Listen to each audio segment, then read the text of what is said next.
क्या भाव दिया? पहले भाव लगना पड़ता है, बिना भाव के वजन नहीं है। ठाकुर जी यही कहते हैं, जब तक भाव नहीं लागे तब तक मेरा वजन नहीं कर पाओगे। मैं क्या हूँ, मैं तुम ही में। यहाँ पर जो है आप जो दर्शन कर रहे हैं, शिला वेदव्यास के दर्शन कर रहे हैं। जो शिला वेदव्यास हैं, भगवान के जो है अवतार हैं, जिन्होंने सभी शास्त्रों का ज्ञान है जिनको, और जिनको जो है श्री गणेश जी ने लिपिबद्ध किया था। शिला आचार्य व्यासदेव जो हैं, भगवान श्री कृष्ण नहीं है, ये दूसरे नहीं। यहीं पर जो है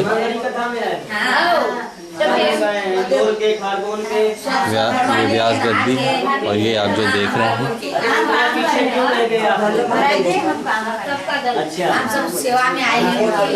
जो आप जिसके दर्शन कर रहे हैं, ये उठी हुई गद्दी है। यहीं पर भगवान श्री कृष्ण का निवास है।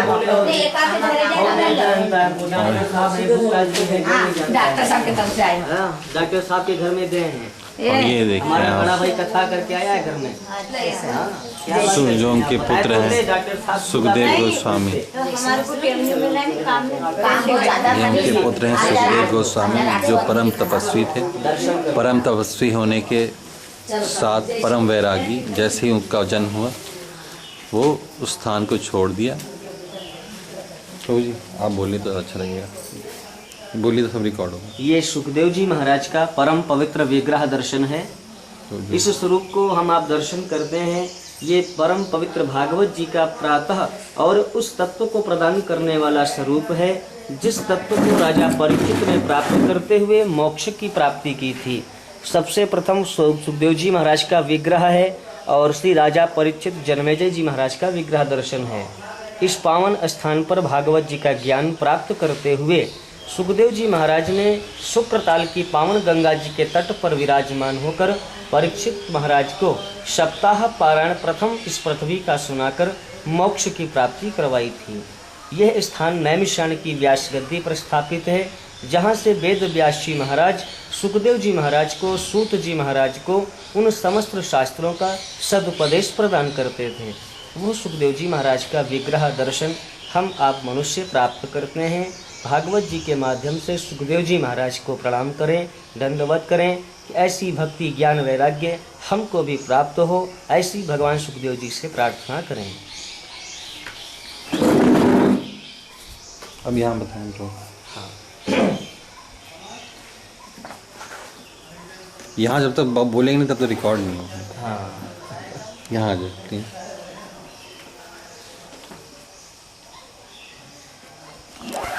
यह स्थान परम पवित्र व्यास जी महाराज का व्यास गद्दी दर्शन है।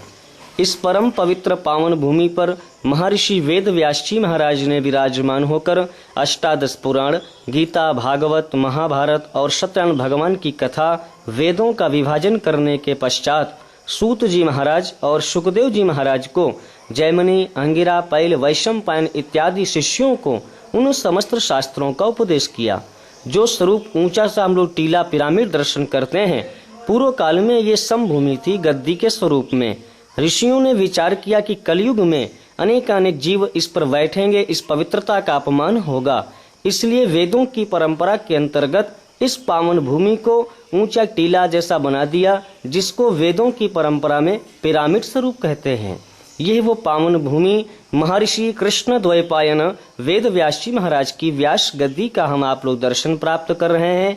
इस पावन भूमि से हम आपको दिव्य ज्ञान की ऊर्जा प्राप्त होती रहती है। वह ऊर्जा समस्त संसार वासियों को प्राप्त हो, हमको, हमारे परिवार को प्राप्त हो। ऐसी वेद व्यास जी महाराज के गद्दी के सन्मुख बैठकर हम सब भगवान से प्रार्थना करेंगे। ये वो व्यास जी की गद्दी का दर्शन हम आप लोग कर रहे हैं। बहुत अच्छा बोला है। ये स्वरूप हमारे महर्षि वेद व्यास जी महाराज का विग्रह दर्शन है। जो हमारा सामने प्रतिबिंब स्वरूप है, स्वयं भगवान विष्णु स्वरूप व्यास जी महाराज विराजमान हैं। इसी स्वरूप में बद्रीनाथ में तपस्या करते हुए वेद व्यास जी महाराज ने उन समस्त पुराणों का, वेदों का माध्यम लेकर पृथ्वी पर आवाहन किया और नैमिषारण्य की पावन धरा पर विराजमान होके उस स्वरूप का हम आपको दर्शन प्रदान करते हैं। जिस स्वरूप को दर्शन करने के लिए हम आप भागवत जी का माध्यम लेते हैं और उस माध्यम से हम आप परमात्मा का दर्शन करते हैं।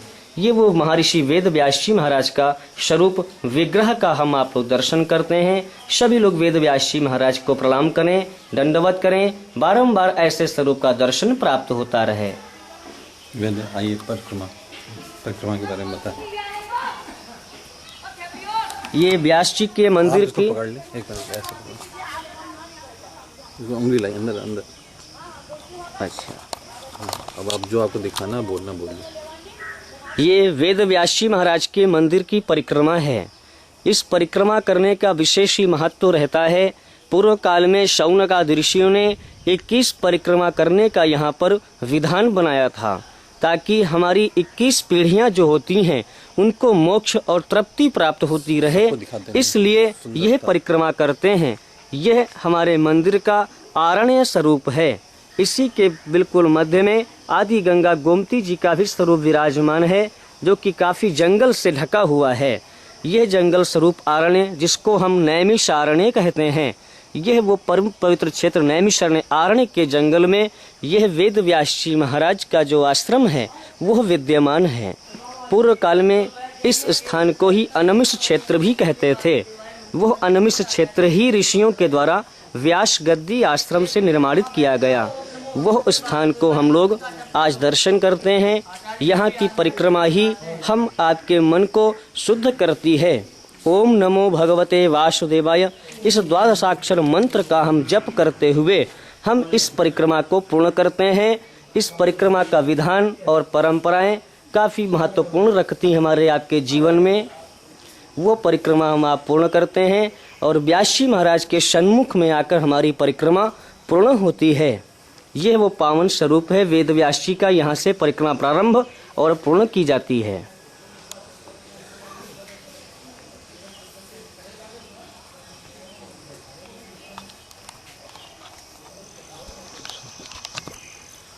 और कुछ बताना चाहेंगे आप महाराज? आइए आप थोड़ा आपकी फोटो ले लें। महाराज आप थोड़ा इधर आइए, मुक्ति का उपाय बताएं कुछ। जैसे जो है जो कलयुग में मुक्ति का उपाय क्या है? महर्षि वेद व्यास जी महाराज ने सर्वप्रथम मुक्ति का उपाय हमारी श्रीमद् भागवत महापुराण का श्रवण बताया है। कलिकाल के जीवों के लिए कठिन समय के अनुसार हम परमात्मा का नाम मनसा वाचा कर्मणा लेकर इस परम तत्व की प्राप्ति कर सकते हैं। इसके लिए हमें परम पवित्र सद गुरुदेव की जीवन में आवश्यकता पड़ती है, क्योंकि बिना गुरु के बताए गए मार्गों के बिना मुक्ति नहीं प्राप्त हो सकती है। इसलिए सद गुरुदेव की शरण में जाएं, सेवा करें और उनके द्वारा दिया गया जो हमारा मंत्र है, जो परमात्मा का नाम का आधार है, वही हमारी मुक्ति का साधन बनता है। इस प्रमाण को श्रीमद् भागवत जी में सुखदेव जी महाराज ने राजा परीक्षित को अंतिम उपदेश के स्वरूप में प्रदान किया था, जिससे हम आपको मुक्ति प्राप्त होती है। महाराज आप क्या बताएंगे, वैष्णव नियमों के बारे में कुछ उल्लेख करेंगे कि जैसे आज व्यक्ति विशेष जो है मांस, मदिरा, पान, बीड़ी, तंबाकू ये सब खा रहे हैं, क्या उनका उद्धार संभव है, या अगर उद्धार संभव नहीं है तो उनको सब प्रतिबंध करना पड़ेगा इस चीज़ों पर?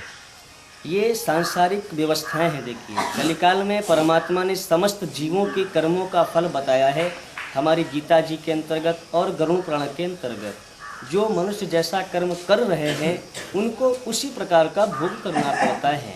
आज जो मनुष्य दूसरों का मांस भक्षण करते हैं, पुनः उनका जो मांस भक्षण शरीर मिला है वो अनेकानेक पशु पक्षी इत्यादि उनका भक्षण करेंगे। इसलिए जो जिस मार्ग पर चलता है उसको उस मार्ग का भोग करना पड़ता है। हमारा तो यही सतमार्ग है कि समस्त मनुष्यों को ये आशीर्वाद और सतमार्ग देते हैं इस व्यासगद्दी के पावन आश्रम से कि प्रत्येक मनुष्य अपने धर्म का, अपने कर्म का पालन करे और अपने धर्मों के बनाए गए नियमों से उस कर्म तक पहुँचे जहाँ पर परमात्मा विराजमान होते हैं। इन सांसारिक तत्वों को, स्वादों को न चखते हुए उस परमात्मा के स्वाद को चखने का प्रयास करें, जिसको आत्मा सा परमात्मा बताया गया है। इसलिए अनेक सांसारिक जो खाद्य पदार्थ खाए जाते हैं, इनका न भक्षण करते हुए उस तत्व को हम प्राप्त करने का प्रयास करें जो हमारा सनातन धर्म हमको बताता है। महाराज ये बताएं कि जैसे कली काल में 9 विधा भक्ति है, श्रवणम, कीर्तनम, अर्चनम, दास्यम, वंदनम, आत्मनिवेदनम, साख्यम।